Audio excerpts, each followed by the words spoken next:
మనం ఇప్పటిదాకా వృక్ష కణాలు మరియు జంతు కణాల గురించి విడివిడిగా నేర్చుకున్నాం కదా. ఇప్పుడు ఆ రెండింటిని పక్కపక్కన పెట్టి చూస్తే ఎలా ఉంటుందో ఒకసారి క్లియర్గా చూద్దాం. ఇక్కడ నా ఎడమ వైపు ఉన్నది జంతు కణం. ఇది మన శరీరంలో ఉండే కణాల నిర్మాణం అన్నమాట. ఇక నా కుడివైపు ఉన్నది వృక్ష కణం. మొక్కల్లో మాత్రమే కనిపించే స్పెషల్ ఫీచర్స్ ఇందులో ఉంటాయి. అసలు కణం బయట ఏముందో ఒకసారి చూద్దాం. రెండింట్లోనూ మనకు బాహ్యకణ మాతృక కనిపిస్తుంది. మీరు ఈ జంతు కణం బయట గమనిస్తే కొలిజన్ తంతువులు అంటే కొలిజన్ ఫైబర్స్ మరియు ఇతర పదార్థాలు ఒక వలలాగా కనిపిస్తాయి. ఈ తంతువులు ఏం చేస్తాయంటే కణాలన్నింటినీ ఒకదానితో ఒకటి గట్టిగా పట్టి ఉంచుతాయి. అంతేకాదు, కణం లోపల జరిగే మార్పులను బట్టి కణాలకు అవసరమైన సమాచారాన్ని అందించడంలో కూడా ఇవి కీ రోల్ ప్లే చేస్తాయి. కాబట్టి ఇదన్నమాట బాహ్యకణ మాతృక కథ. బాహ్యకణ మాతృక అంటే ఇందాక చెప్పుకున్నాం కదా, ఎక్స్ట్రా సెల్యులార్ మ్యాట్రిక్స్. ఇక వృక్షకణ విషయానికొస్తే ఇందులో ఉండే కణకవచంలోని కొన్ని భాగాలను కూడా మనం మాతృక కింద లెక్కేస్తాం. అసలు ఈ కణకవచం ఉండడమే వృక్ష జంతు కణాల మధ్య ఉండే అతిపెద్ద తేడా. వృక్ష కణానికి ఉండే ఈ కణకవచం ఆ కణానికి ఒక బలమైన ఆకారాన్ని మరియు రక్షణను ఇస్తుంది. జంతు కణాలకు ఇలాంటి గట్టి గోడలనే ఉండవు. ఇప్పుడు దీని లోపలికెళ్తే మనకు ప్లాస్మా పొర లేదా కణత్వచం కనిపిస్తుంది. ఇది 2 రకాల కణాల్లోనూ కామన్‌గా ఉంటుంది. అంటే జంతు కణం చుట్టూ, అలాగే వృక్ష కణం చుట్టూ కూడా ఈ ప్లాస్మా పొర తప్పకుండా ఉంటుంది. మరి పక్కపక్క కణాలు ఎలా మాట్లాడుకుంటాయి? వాటి మధ్య చిన్న చిన్న టనెల్స్ ఉంటాయి. వృక్ష కణాల గురించి చెప్పుకున్నప్పుడు కణకవచం టాపిక్‌లో దీని గురించి మనం విన్నాం. వాటి పేరే ప్లాస్మాడెస్మాటా. ఇక్కడ చూడండి, పక్క కణం కూడా కనిపిస్తుంది కాబట్టి ఈ దారులు మీకు క్లియర్గా తెలుస్తున్నాయి. ఈ ప్లాస్మాడెస్మాటా ద్వారానే వృక్ష కణాలు ఒకదానితో ఒకటి కమ్యూనికేషన్ చేసుకుంటాయి. మరి జంతు కణాల్లో అక్కడ గ్యాప్ జంక్షన్లు అనేవి ఉంటాయి. అవి కూడా సేమ్ ఇలాంటి టన్నెల్సే. వీటి ద్వారా కణాలు వస్తువులను మరియు సమాచారాన్ని పంచుకుంటాయి. ఈ ప్లాస్మాడెస్మాటా అనేది దాదాపు అన్ని మొక్క కణాల్లోనూ ఉంటాయి. కానీ జంతువుల్లో, ముఖ్యంగా గుండె కణాలు లాంటి వాటిలో ఈ గ్యాప్ జంక్షన్లు చాలా చాలా ముఖ్యం. మన గుండె లయబద్ధంగా కొట్టుకోవడానికి కారణం ఇవే. ఎలక్ట్రికల్ సిగ్నల్స్ ఒక కణజాలం నుండి మరొక కణజాలానికి మెరుపులా వెళ్తాయి. పక్కనున్న కణాలన్నింటికీ మనమంతా సింక్లో కదలాలి అని ఆర్డర్ చేస్తాయి. అందుకే కొన్ని జంతు కణాలకు ఇవి చాలా చాలా ముఖ్యం. ఇప్పుడు నేను ఇంకొక లేయర్ లోపలికి వెళ్తాను.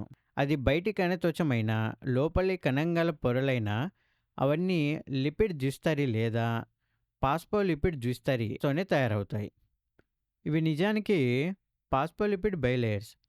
నీటిని ఇష్టపడే తలలో బయట వైపు అంటే హైడ్రోఫిలికేట్స్, నీటిని ఇష్టపడని తోకలు లోపలి వైపు ఉండి ఈ పొరను కాపాడుతాయి. వీటిని హైడ్రోఫోబిక్ టైల్స్ అంటాం. ఇక్కడ 2 కణాల్లోనూ అద్భుతమైన నెట్వర్క్ లాంటి కణాస్థిపంజరం ఉంటుంది. దాన్నే సైటోస్కెల్టన్ అంటారు. ఇందులో ఉండే సూక్ష్మ తంతులు అంటే మైక్రోఫిలమెంట్స్ కణానికి బలాన్ని ఇవ్వడమే కాకుండా కణం కదలడానికి కూడా సహాయపడతాయి. ఇక్కడ సూక్ష్మ నాళికలు ఉన్నాయి.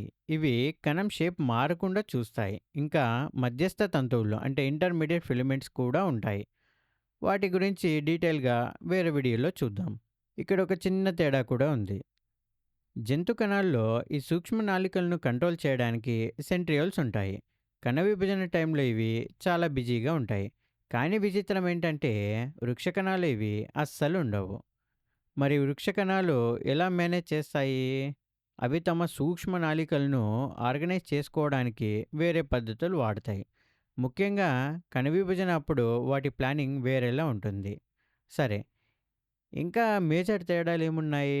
ఇక్కడ వృక్షకణంలో చూడండి, ఈ పెద్ద నీలం రంగు బెలూన్ లాంటి నిర్మాణం కనిపిస్తోంది కదా, అది ఆకుపచ్చని భాగాల వెనుక ఉంది. దీని పేరే కేంద్ర రిక్తిక. ఇది నీటిని మరియు పోషకాలను నిల్వ చేసే ఒక భారీ కణాంగం. ఈ కేంద్ర రిక్తిక కొన్నిసార్లు ద్రవాలను, కొన్నిసార్లు ఎంజైమ్లను కూడా స్టోర్ చేస్తుంది. సింపుల్గా చెప్పాలంటే ఇది కణంలోని వేస్ట్ అంతా వేసే డస్ట్బిన్ లాంటిది. మొక్కల్లో ఇది కామన్గా ఉన్నా కణాన్ని బట్టి దీని పని మారుతూ ఉంటుంది. ఈ కణాంగాల మీద సైంటిస్టులు ఇంకా పరిశోధనలు చేస్తూనే ఉన్నారు. రాబోయే 10 ఏళ్లలో వీటి గురించి ఇవి ఒకదానితో ఒకటి ఎలా మాట్లాడుకుంటాయో మనకి ఇంకొంచెం ఎక్కువ క్లారిటీ వస్తుంది. ఇప్పటికి మనకు తెలిసింది కొంతే అయినా ఫ్యూచర్‌లో కణం గురించి ఇంకా బోలెడు కొత్త విషయాలు బయటపడతాయి. ఇక్కడ కనిపిస్తున్నది కేంద్ర రిక్తిక. ఇది సైజులో పెద్దగా ఉండి కణానికి సపోర్ట్ ఇస్తూ స్టోర్ రూమ్‌లా పనిచేస్తుంది. మరి జంతు కణాల్లో దీనికి సాటి వచ్చేదేది? కొన్నింటిలో రిక్తికలు ఉన్న బెస్ట్ ఎగ్జాంపుల్ మాత్రం లైసోజోమ్. ఇక్కడ ఈ ఆరెంజ్ కలర్‌లో కనిపిస్తుంది కదా! అదే లైసోజోమ్. ఇక్కడ కణంలోని చెత్తను, పాడైపోయిన ముక్కలను క్లీన్ చేస్తుంది. పాడైపోయిన ముక్కలంటే సెల్యులార్ డెబ్రిస్ అన్నమాట. దీన్ని జంతు కణం యొక్క చెత్త క్లీనింగ్ సెంటర్ అంటే వేస్ట్ డిస్పోజల్ సెంటర్ అంటాం కదా! అలా అనుకోవచ్చు. ఇందులో చాలా పవర్‌ఫుల్ అయిన ఎంజైమ్‌లు కూడా ఉంటాయి. దీని లోపల వాతావరణం చాలా ఆమ్లయుతంగా ఉంటుంది. అందుకే గట్టి పదార్థాలు కూడా ఇందులో కరిగిపోయి ముక్కలవుతాయి. ఆ తర్వాత ఆ ముక్కలను కణం మళ్ళీ వాడుకుంటుంది. అంటే రీసైకిల్ చేస్తూ ఉంటుంది. విచ్ఛిన్నం చేసే వాటి గురించి మాట్లాడుతున్నాం కాబట్టి పెరాక్సిసోమ్స్ గురించి కూడా చెప్పుకోవాలి. ఇవి మన శరీరంలోని విష పదార్థాలను విడగొట్టి క్లీన్ చేస్తాయి. అంటే డీటాక్సిఫై చేస్తాయి. మనకు ఈ 2 కణాల్లోనూ ఈ పెరాక్సిసోమ్స్ అనేవి ఉంటాయి.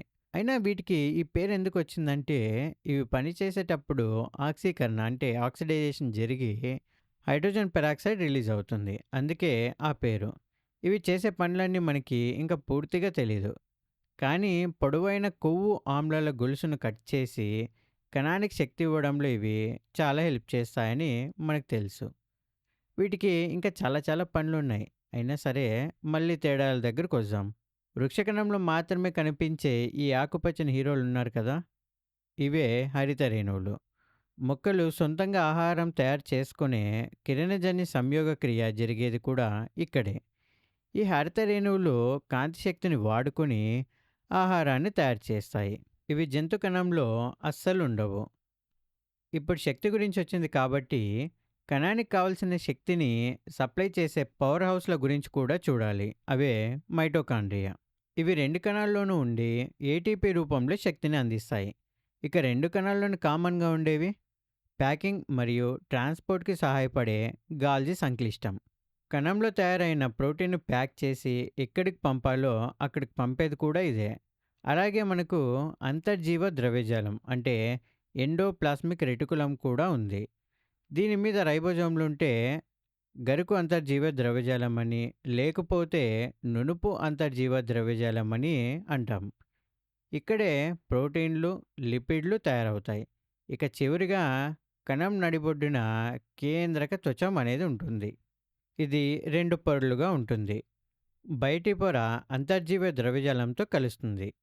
దీని లోపల మన జీవన రహస్యం అదేనండి డిఎన్ఏ జన్యు పదార్థం రూపంలో భద్రంగా ఉంటుంది. మైక్రోస్కోప్లో చూస్తే ఇందులో ఒక చుక్క లాంటి చిక్కని ప్రాంతం కూడా కనిపిస్తుంది.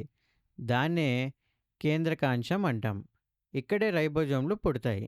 ఇవే కాకుండా కణద్రవ్యంలో విడిగా తిరిగే స్వేచ్ఛ రైబోజోములు కూడా ఉంటాయి.